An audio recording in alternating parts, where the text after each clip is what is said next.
maybe we can know the season. Maybe we can know roughly the area that we're in. And I think it's very exciting because if we can find another decree to rebuild Jerusalem, we could do the same calculation, which was authorized by God the first time, and see, can we get into the zone of when the second coming is? And a lot of signs are converging that we're very near.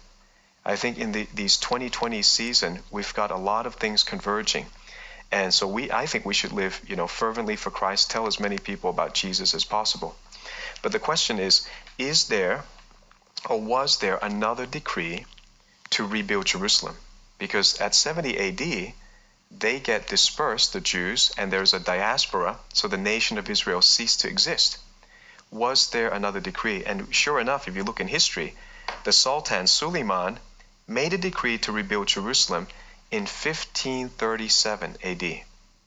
That means we can now go back to the math that God gave Daniel and add 483 years to 1537, and we would come to exactly 2020.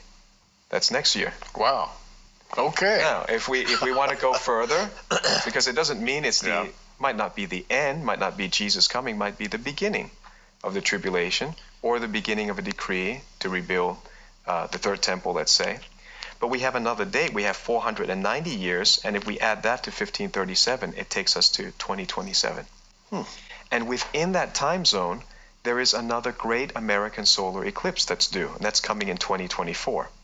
So you can see, if we can just keep layering it on, that the numerical clues, the divine codes, I call them, the divine codes are pointing to this season, this decade that we're about to go into is going to be very, very important, especially for America, because there's that solar eclipse that's coming again that's going to cross the continental U.S.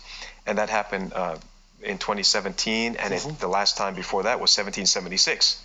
So it's definitely a prophetic warning for America.